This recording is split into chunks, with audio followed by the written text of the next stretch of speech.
Clash dreams will be realized for many teams this weekend as the Heroes Global Championship Phase 2 rages on. I'm Gilly Weed, as always, here for North America, and joining me is Jay How. Jay How, there is a lot of excitement for this weekend. Oh yeah, grudge matches, everything, the determining factor on some teams that might qualify for Clash this weekend. There's a lot at stake this weekend, a lot that I'm looking forward to in particular, but definitely we're getting things started off right here on Friday. And I am so excited to see with you guys at home how the third ban and the reworks of Raynor and Asmodean shake up everything we know and love. But that third ban, that's going to be huge. We've already seen its impact on Europe, and I can't wait to see how it affects North America. We're going to take a look at the standings. Congratulations to Tempo Storm with their 5th win last weekend. They qualify for the Western Clash, the first NA team to do so, as well as congratulations to Vin for securing his spot on the team. Well deserved. Yeah, the official announcement came out, obviously Vin being picked up by Tempo Storm, at least for the duration here, and he's gotten off to a great start. No matter his future, he has made a name for himself in a very short time, and I think that name's only going to get bigger as time goes on. And of course, at Western Clash, that's a pretty good way to get your name out there for those that might be unfamiliar with you. Ooh, that it is. He has got to be looking forward to that for sure, but we're going to take a look even further into the standings, because as we start talking about the Western Clash with teams only facing off once each and every team throughout our standings, things can start to get hairy, especially for not necessarily Tempo Storm and HeroesHearth. HeroesHearth still waiting on their 5th win, but looking very good to be the 2nd NA team at the Clash. But for ENDEMIC, Team Freedom, and Team Octalysis, looking at their records, their game differentials too, ENDEMIC, Jay How, needed to pull out a win last weekend. It was so close. It was incredibly close, but they did it. The best of 5 series against Octalysis was a major point, but to further your point in terms of it's not just the head-to-head matchup. Your first determining tiebreaker is that match differential. So yes, ENDEMIC did beat Octalysis, but even in potential wins or losses, your plus minus in that win-loss column is still very important for those tiebreakers. So no matter how this series goes, obviously I'd say with it, HeroesHearth is probably the favorite in their series today, but they need to pick up wins no matter what, whether it's in wins or losses. But after what they showed last weekend, especially on Sunday, they got high hopes now. Yeah, for ENDEMIC, any games would be great versus HeroesHearth. The problem is not too many people have been able to take games off of HeroesHearth Esports, just Team Freedom, a measly 1 game. Otherwise, HeroesHearth feels like they're getting cleaner and cleaner as things go on, but I think the third ban might be enough to shake things up. In case you missed it earlier today, we're going to take a look at the schedule for today very soon, but in Europe, another team kept their Clash hopes alive. Fnatic was down 0-2 to Zealots. Talk about pressure. And then they come in, they reverse sweep, and that keeps their dreams alive to go to the Western Clash. And then Granite Gaming gets a comfortable 3-0 win over the Menagerie. What's going on in North America, Jay How? Well, later we're obviously going to get Simplicity versus LFM, and Simplicity, I believe, still has an outside shot as they continue their climb. But again, starting off today, ENDEMIC versus HeroesHearth, the old Crowan versus Michael Udall. There's a grudge match in itself. No matter how much is love, no matter how much love is shared between those two, there's always going to be that point that you have to prove. And for HeroesHearth, they're going to prove that they're still at the top. For ENDEMIC, they're still trying to vie for their spot. And the big thing for me that Michael Udall said earlier this phase was finding consistency within his teams. And so far, they've been anything but consistent. They pick up wins, then they pick up losses, then they pick up wins.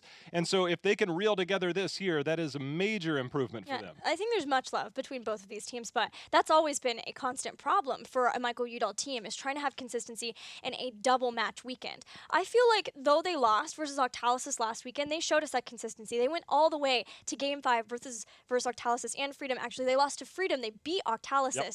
But even with that, they are trying to find that, and bringing in Dansky and Cure does seem to be elevating this team to a new status. But we're talking about HeroesHearth as they take on ENDEMIC. Let's hear from Cure and Arthalon about this matchup.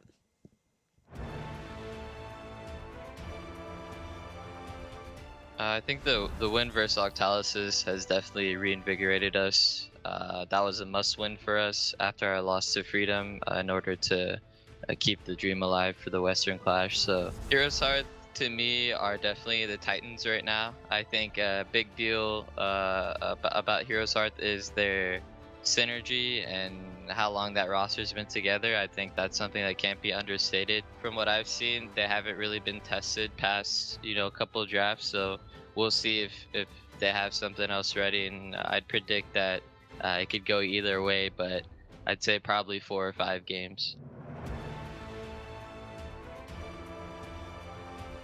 ENDEMIC are definitely showing good signs. I mean, they have a bunch of motivated players, and I think they'll make the right steps as long as they stick together and come up with what they're good at. I think we'll be playing strong during the ENDEMIC set, so I think we'll come out with the victory, but they can definitely go toe-to-toe with us, so we're not going to let up any.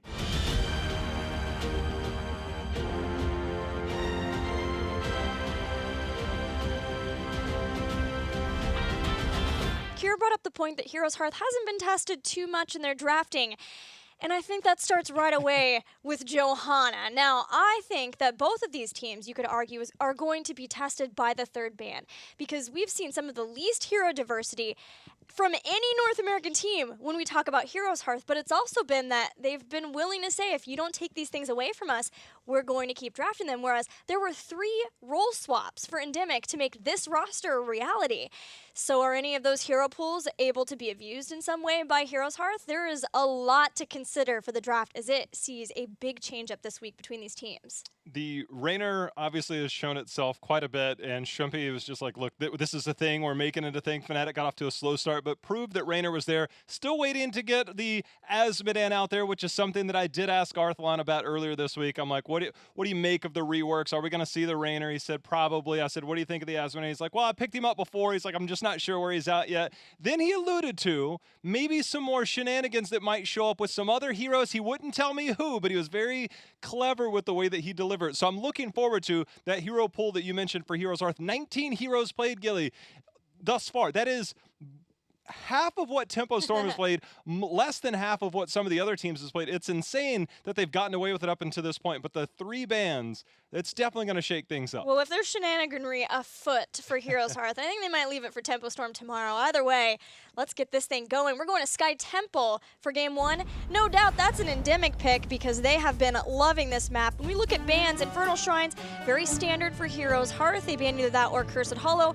ENDEMIC's going to keep with the ban that they busted out last weekend, which is Volskaya versus both Team Freedom and Octalysis. Seems to be a very good pick to take away. A lot of these teams have been favoring Volskaya Foundry, and of course, if you're not comfortable with all the change-ups that have been happening to it, better to just take it away. I think a lot of what ENDEMIC likes to run, too, they do a lot of burst-style compositions. We've seen the Genji come out, when it's been let through, then it gets banned. We've seen the Jaina. We've seen a lot of those things come out, and I think a lot of that pulls back from that heavy sustained team fighting, which is where we've seen HeroesHearth excel with the Deckard, with the Johanna, things of that nature. Even the Diablo, obviously one of the 2 heroes that Ishbu's played up into this point. So I think this is more their play style. Well, Jayhow, not only is there the third ban to consider, but these 2 teams play a lot of the same heroes. B-Kid and Ishbu both love their Johanna. They also have been playing a lot of Hanzo, Blaze, Thrall in that either solo lane, or even when you look at like Big Impact playing it last weekend and wanting to have a very melee heavy style strategy. Malfurion and Deckard Cain, the 2 highest played, though given that is a given in general, but still a lot of most played heroes between these 2 teams. So I think this is going to be one of the first times we see HeroesHearth truly tested in the draft phase. Well, the other thing is Abathur has to be banned here, right? It's now you go from 2 bans to 4 total between these teams, and Abathur's normally a snap ban. But ENDEMIC, the way that we've seen them play, we're going to see the Jimmy ban. And I wondered about this because the way that we've seen them play is a very concentrated effort around the macro, and they might be willing to give that Abathur up, but it's being let through because we got a first pick Johanna. Hanzo taken away. I did say that that was a favorite of both. Dansky had the play of the week, if you look at HGC Minute, as he got a double kill by himself out on an island. And I would want to take that away too, but it does also factor into boss steals. We see the Urel too. ENDEMIC might be picking the Blaze here. They do. They pick Alex Straza on Sky Temple. So now Alex for ENDEMIC spreading her wings and taking flight past just Infernal Shrines. This is not the general way that we see Alex Straza picked up, which, again, given the way that we see the bans, given the way that we see the priority, Alex Straza being prioritized this high on Sky Temple is so surprising to me because you know the Alex Straza is going to be there later. Oh yeah. You could say that there were some games against Freedom, against Octalysis, where ENDEMIC's drafting was punished. On Infernal Shrines, both times, they early picked this Alexstrasza. It was punished by Freedom quite a lot, not quite so much by Octalysis, and ENDEMIC still were able to get the win there. But one of the best ways to do that is to have those good area of effect spells. Now you have Malfurion to put a roots down. You have Jaina to drop down Blizzard. And this is the map where we saw HeroesHearth run that Johanna Blessed Shield into Ring of Frost for a lot of effect. Something that Alexstrasza might struggle to try to keep the team healed through, though. There is a Blaze. There's 5 assassins banned. 5. So Raynor not here, Tracer not here, Hanzo, Genji, and now Phoenix banned out from HeroesHearth. I kind of wondered if we would see target banning, whether it's tanks, whether it's assassins. And this is a very unique strategy. It feels so weird to look up and see all of those assassins banned as we get a Murd and Thrall. So heavy on the melee, so you only need 1 ranged back there. But Greymane seems likely on that last pick, unless HeroesHearth wants to grab it. No, I think Greymane's going to get picked by HeroesHearth. You look at what ENDEMIC has now. They have this heavy melee composition with the Murden in front. If they can lock down Murden, get the Cursed Bullet out, and then just blow him up. But no! They'll follow suit. They say, we see you, and we raise you, Melees, Malthael, and Dahaka. You go Thrall, we go Malthael. So this is already a major change up for not only HeroesHearth, but our drafts in general. So Greymane into this style of composition, there is a lot of punishment into a Dahaka, Malthael, and Johanna. So if it's not Greymane, I don't know how I feel about a Li Ming, because you need some type of sustained damage. We get a Junkrat. This is everything that I thought it wouldn't be. That is not the hero I would... What is is that a yes? Is that a ooh, I don't know, guys? That's a I don't know. Okay. Junkrat as your look, Thrall can do a lot of damage. But Thrall into blocks, into potential isolation.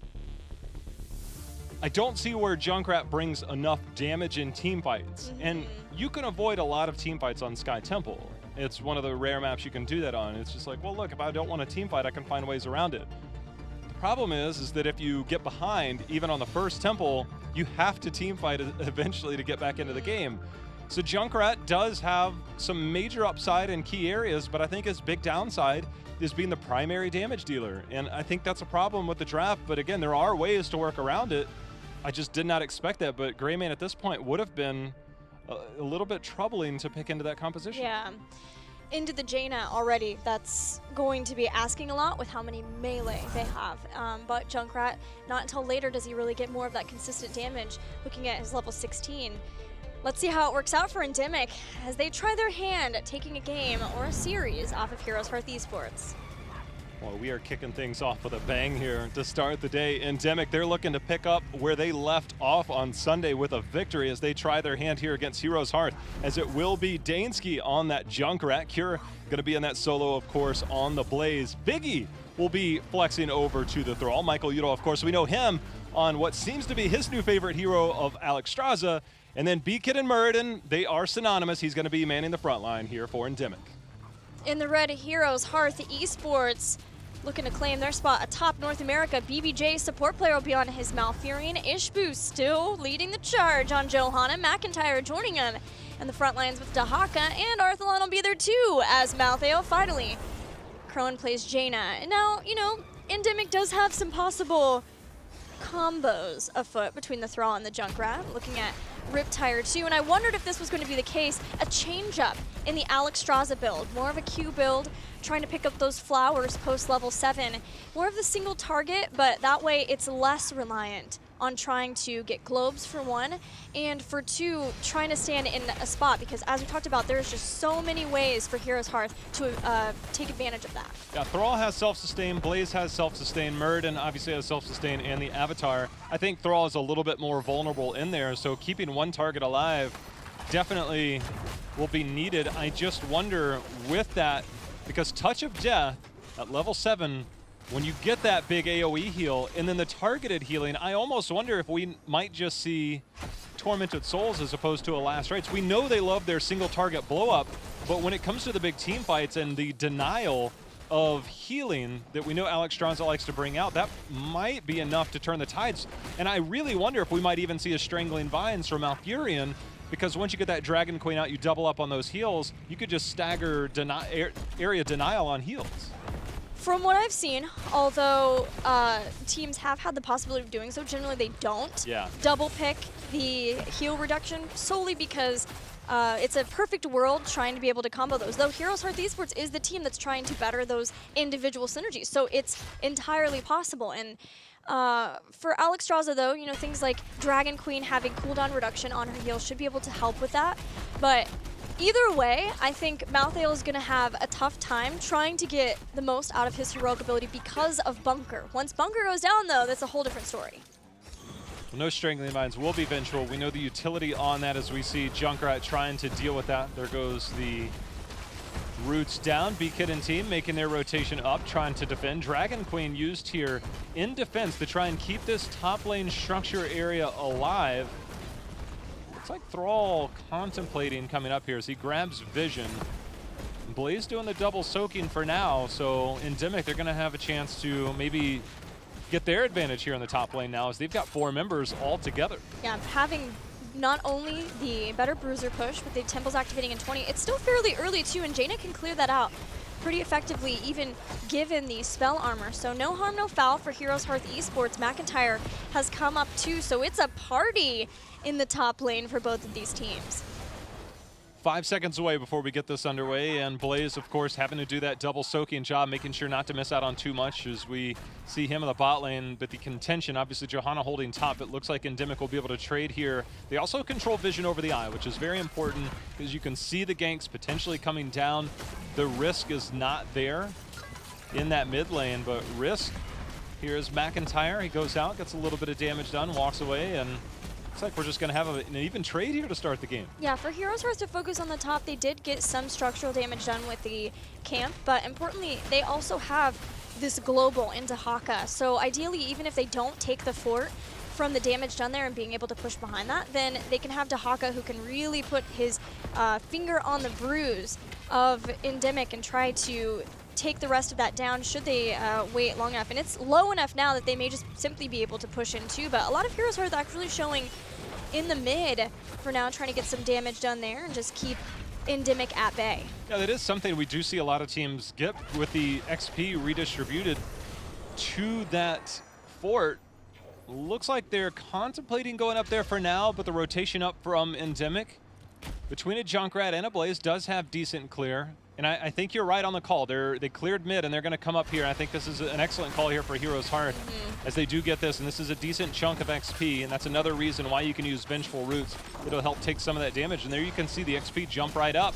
But I think ENDEMIC is going to trade out here pretty well. As they get the Malthael, they might actually try and push in mid for themselves to trade out equally. Yeah, it's a somewhat slower rotation, and stopping for the kill means they can't push in as fast for the fort. So they get the kill experience, they get Malthael off the board momentarily, which means they might be able to get this camp and then force a rotation from that to try to get that fort. We'll see what they want to do with that. But now that we have level 7, Touch of Death is there for HeroesHearth. Also a different Malthael build just in general. You see this throwing shade with the extra range. When you're wanting to be able to hit the backline more, especially, and you know, Thrall can sit back a little bit more, trying to get 16, right, trying to get more so on the right targets for Malthael. He can try to use that, and he's less of a soloing. We do see him somewhat in the solo lane, but having the soul rip there, not necessarily as valid for him as trying to make sure that he's getting on the right targets. We are shortly away from the temples being activated here in the bottom as ENDEMIC trying to push in with the siege camp. Of course, the denial of the siege camp on the side of HeroesHearth during that last invade. Not sure they'll get too much out of this, but every little bit counts as the next shrine will be focusing here in the bot lane. That's going to be dealt with for now, but ENDEMIC full focus on level 10 as heroics, very important. It looks like HeroesHearth will get there first. Dahaka still holding in the top lane. We'll see if he brush stonkers in or waits to see if Blaze shows top. You can best believe that Dahaka will go in and B-Kid will be trying his best to go ahead and dwarf toss on out to safety. Ooh, I wondered if we were gonna see this life binder having the change where it continues the heal and how that's gonna work versus a possible touch of death. We also see the last rights for Malthael. Another reason to try to engage without Blaze here. That means no bunker to try to save versus that. With that, ENDEMIC back off of the point, which HeroesHearth will gladly take over. Yeah, I think that ENDEMIC made a very good call here. They ended up sending Junkrat there. They know that you leave Muradin on point because he has the Dwarf toss over, can hop over that little corner at the bottom of your screen if needed. But now with so many people showing top, we're going to see another push in. There's going to be the Blessed Shield. He can Earthquake. Yeah, he's turning this around. Here comes the Riptire, Gilly. And a Riptire and a B-Kid. They get the stun. They're going after Arthalon. He's blown up. They did a great job of getting that first kill. Can they get more? BBJ healing up with the Tranquility. Cure's going to come in, try to get that follow-up chain CC going, if he could, with the Jet Propulsion. But not finding that, ENDEMIC stay in this game, stay even with that one experience. But you know that they want to get some structural damage done. They feel the effect of not being able to get the fort trade when HeroesHearth took theirs in top. Maybe Lifebinder is the key to an Alexstrasza being more of an every game pickup, yeah, more of a niche pickup. We'll continue to keep an eye on that as it wasn't used there. No need to. It was a great turnaround there by ENDEMIC. They find themselves up 2 kills to 0. They do find themselves at a little bit of a structural deficit, but still very much in this game. And the reason why I wondered if we would see Lifebinder is this is the build that keeps Alexstrasza's health higher because of Life Blossom. As long as she keeps her health above 75%, she gets the Blossom, and if you pick up that Blossom, then your next Gift of Life doesn't cost her health. And so in that way, it is self-perpetuating and that keeping her health high, so then she has the percentage health that then she can give through the Lifebinder to those beefier targets, those frontliners, especially the Blaze if he starts to follow, or the Muradin, but even if Thrall starts to follow too. So I'm excited to see how this works out for ENDEMIC. You know, we know that, I think this was the very first support that Mike Udall showed us in HGC, and he loves Alexstrasza. Well, there's a lot of damage that came in from HeroesHearth looking for the potential invade, but it's all just a little bit of a show as Dahaka was forced to defend top, and now ENDEMIC picks up their siege camp. And this is not the top bottom that we sometimes see at this temple phase. Instead, it's more the mid bottom, so the rotation towards the boss, if it were to be threatened, is much easier to rotate into. So I think we might see just another trade out here, as it looks like ENDEMIC, however, has other things in mind. They see Johanna at the bottom. They're looking to come in for a fight. Ice Block already used from BBJ. Riptire going to follow up B-Kid here. The Tranquility will keep them healthy. Cure's going to dive in on McIntyre, who comes in. Earthquake around the side, and they're looking for anybody that they can get low. The concussion mine knocked Ishbu back before he could get any bit of that Blessed Shield out for the engage. He was waiting for the bunker to go down. The minute the bunker expired, nice concussion mine there by Dansky. So that's actually really well played. The small micro decisions that we just saw performed there by ENDEMIC just bought them so much time, buys them this temple, and now because they have the lead in the temple channel, they can trade out and then see if they can force their hand somewhere else on the map, unless they want to pick a fight. You know, that's something that Dansky loves to do, is try to set up other lanes. We see him doing that in the top lane now, but we've seen him do that in other games too. But it looks like the fight forcing is indeed exactly what they would like to do, sticking around here. They have used a lot of their abilities though, but they still have Lifebinder. Things get hairy. There's Biggie getting the heals, lots of heals. Ishbu thrown in, and he'll go down. Lifebinder perfectly executed there. B-Kid, he's tossing away in the nick of time. McIntyre, now he's trying to get away. He's going to go ahead and burrow under to dodge that stun from Cure, but he's still very much slowed. Isolation in return is going to buy him enough time. Only a 60-second cooldown, so that will give him a little bit of breathing room. But ENDEMIC, they took that fight after that temple, and Gilly, that bottom temple still has quite a bit of channel left on it. Yeah, that's because they forced so fast. They made HeroesHearth get off of it, while they also claimed so much of the timing change-up, and they're doing all the little things right too. Dansky prepping a lane, going down, pushing that fort down first, then starting to get on the temple once everyone else has respawned. These are the shot calling decisions from ENDEMIC that we have been so excited about in this next phase, seeing Michael Udall and Dansky work together to be able to have this kind of proactive shot calling. It's really done a number. I think the experience that Cure and Dansky have obtained through their previous teams and through their own game knowledge has really shown itself to major improvements from what we knew of the old Gale Force roster before the ENDEMIC pickup. So a lot shining through here. McIntyre, he's going to Hearth back as he's got this lane pushed out, forcing Dansky to deal with that. He's just continuing to baby Hearth in case needed. because if they do find him, he is just going to go ahead and full hearth, and they'll look for something elsewhere. But for now, still fairly even. No keeps being threatened yet. No boss. It's really hard to get boss race. Jaina's really going to be your best because of the 13-7 combination that she has, but that really has to be safe for team fights unless you know that the enemy is just somewhere completely else, which at this point they're having a hard time finding because HeroesHearth still looking to pick up their first kill, Gilly. Right, we're not looking at a Hanzo or Greymane, those kind of super boss racing heroes, and because of that, I think both teams can breathe easier in their rotations. They're still making sure to keep somebody anchoring around that boss and keep an eye on, and HeroesHearth are going to take the lead in that, going aggressively forward and setting up, seeing if anyone wants to check in on that boss, knowing that someone needs to eventually because the fear of that and keeping a lot of people off the map. But this whole time too, there is a camp pushing in the bottom lane. In HeroesHearth's favor, they can send a Haka back to the top to keep the soak going, since HeroesHearth they have been falling behind, and that is one thing that ENDEMIC have been doing such a great job of, and we've seen them do in other games, is even on Sky Temple versus Globals, be able to keep up an experience or even get an experience lead in that. It feels like they always know exactly where their opponents want to be and want to be soaking with those Globals so that they can keep up with them at the very least or pull ahead. Well, Gilly, we've had a lot of double temple phase. We had the trade on the second temple, which was the solo temple, and everything has been pretty calm, pretty neutral despite those 4 kills. But it's all about to change here as it is single temple phase time. Both teams on even talent tiers. You don't necessarily open the game up with a full channel here, but you start to distance yourself, give yourself a lead, and ENDEMIC already has a full level lead. So I feel HeroesHearth, they've got to stand their ground. They've got to look for a fight. It's about to happen. The problem for them is they haven't really been winning fights thus far throughout this game, but then again, things change. Now they have Northern Exposure. They can try to tank someone down.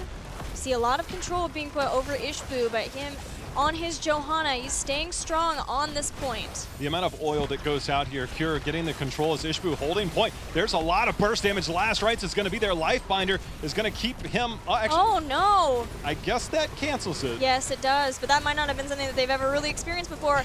Though there is a Dragon Queen out now with Draconic Discipline. This will last quite a while. HeroesHearth gets knocked back again as ENDEMIC was trying to go forward. They'll throw back the Water Elemental, just clear that out easily for the team.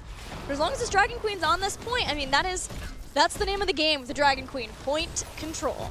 All the heroics have been used. There's one last heal going out. Ishbu walks forward, gets stunned, uses the Iron Skin, walks through the root. Concussion Mine gonna knock McIntyre back, buys a little bit of time. ENDEMIC, they walk away with a decent amount of that channel, still sit at about a half to 3/4 of a level lead. That might fall here in a moment if that fort eventually falls, but we still have ourselves a fairly even game. The boss point is really all we've got for contention before we get to the next temple phase. And HeroesHearth being down at this point, we'll see how aggressive they choose to be. They haven't lost any keeps. They still have a global, and what I have noticed casting HeroesHearth throughout this phase is even when they're in this position, it never really fully feels like their opponent's game. Like they always have something set up.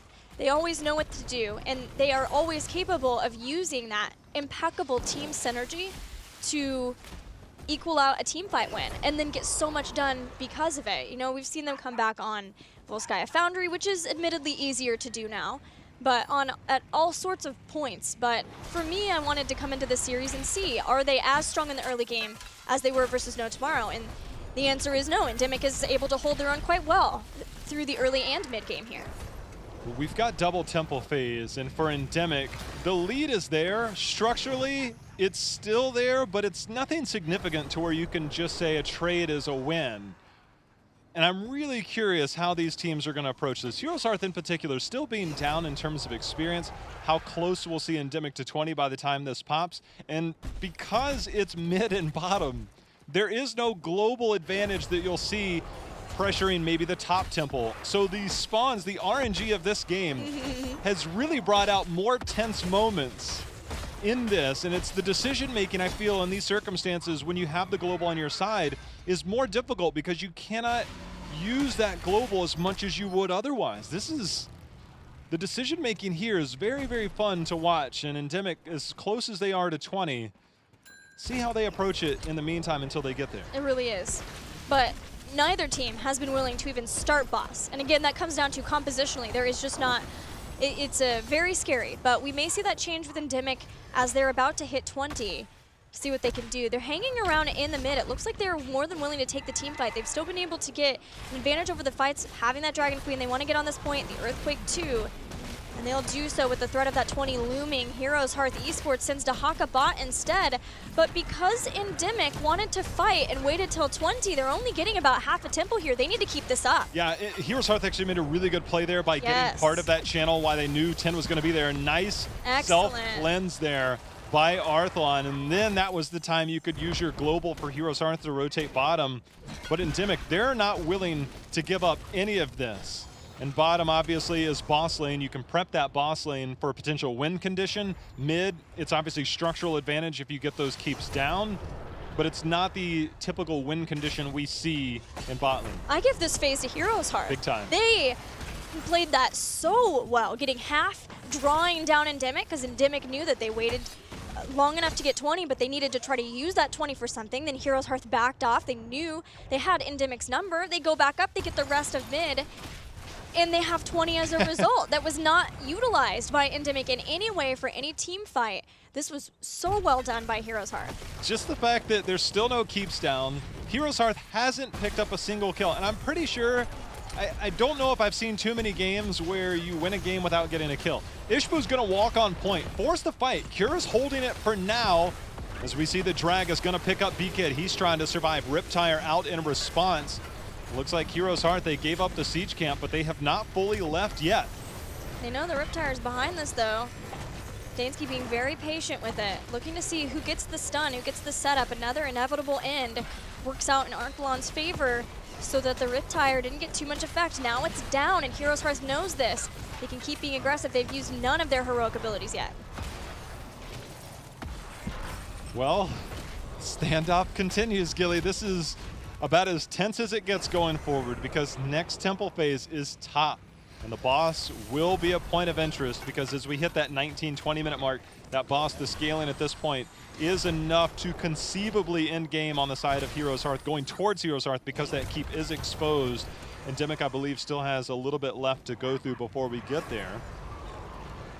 Blessing of the Red and Earth and Shields is going to make this and Fortified Bunker a difficult composition to cut through as long as ENDEMIC plays this outright.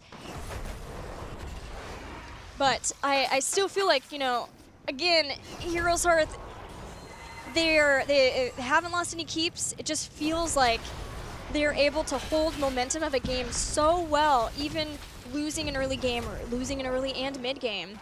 And it's because it's ENDEMIC's Battleground choice, and it's been a favored Battleground for them, probably their most favored in Phase 2. It feels like this is a must-win for ENDEMIC if they have any chance of defeating HeroesHearth in a series. The weird thing about this situation right now is simply the fact that even if you get the full top temple channel, you'll get a keep, but that still doesn't give you control. And so even if you get a little bit, you can walk away, come back again. There's still likely going to be the team fight that we're waiting to fully break out, where we see all the fireworks come out. This might be enough. If one team is able to take a big fight and then get boss, they might end game.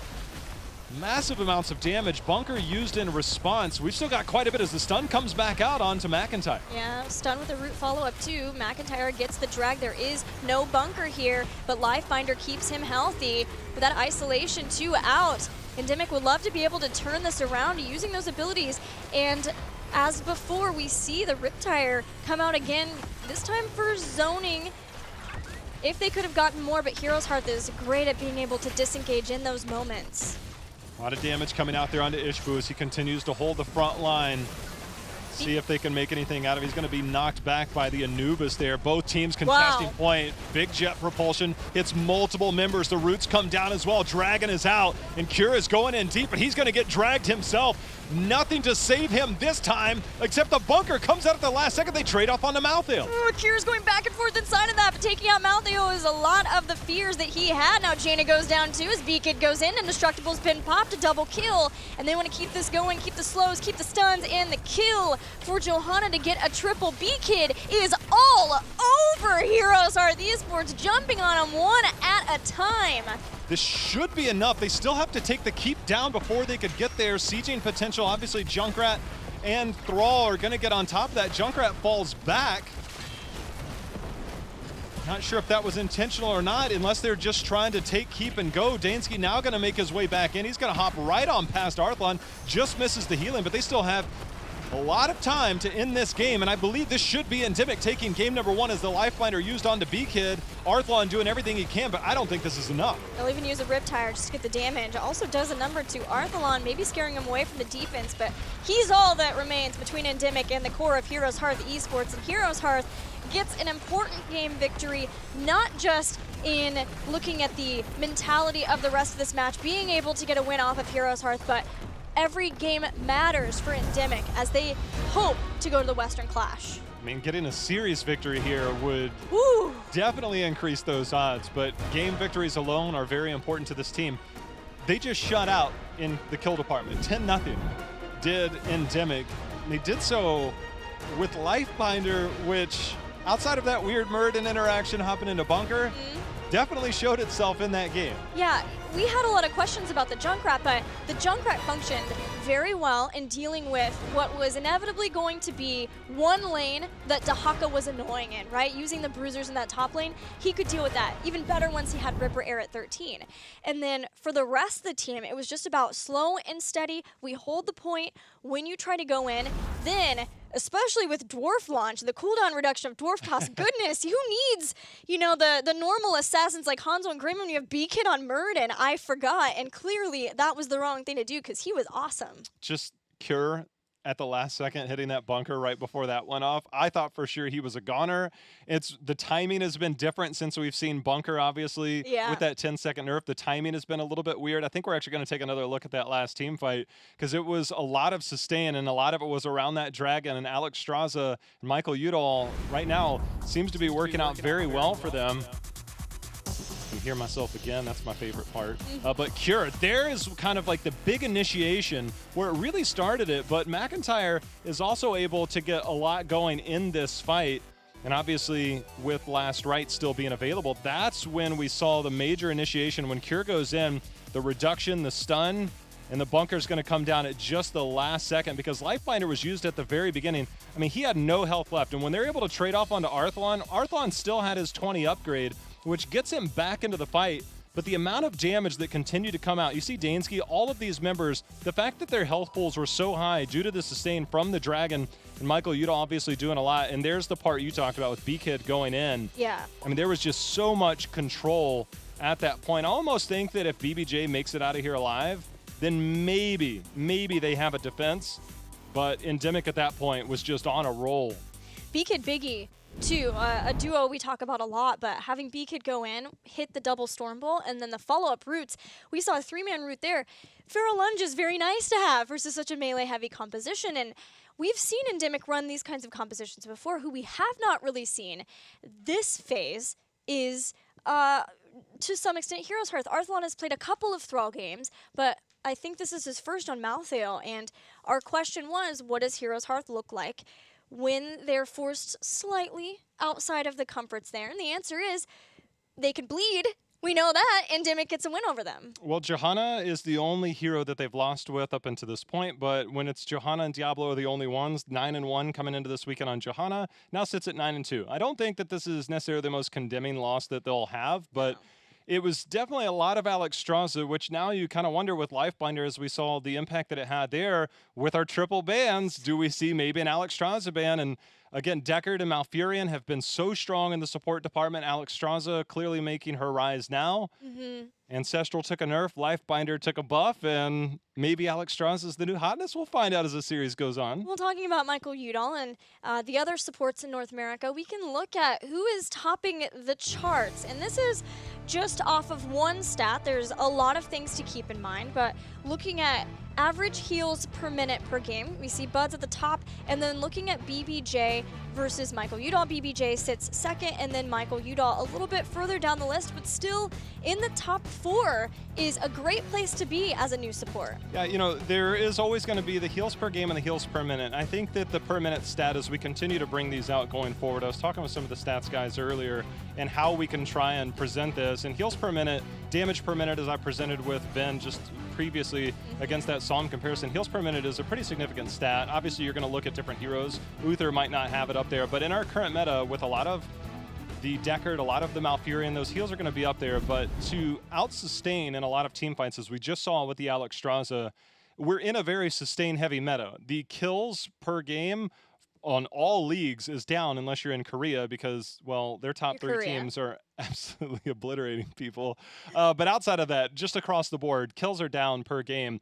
So with the heals per minute have definitely been a major factor in our current meta. And I think that as we continue to dive deeper into that, it's very important to note that, yes, you can look at game time, but the heals per minute is a factor that will continue to evolve. One thing I do want to talk about BBJ before we get into the next game, though, is that's not the only stat. BBJ is the only player in North America in the top 10 KDA ratios for all of Europe, North America, and Korea, which is very good to see. And purely on the fact that he rarely dies. He almost never dies. It's 0.8 deaths per game on Malfurion, which is his most.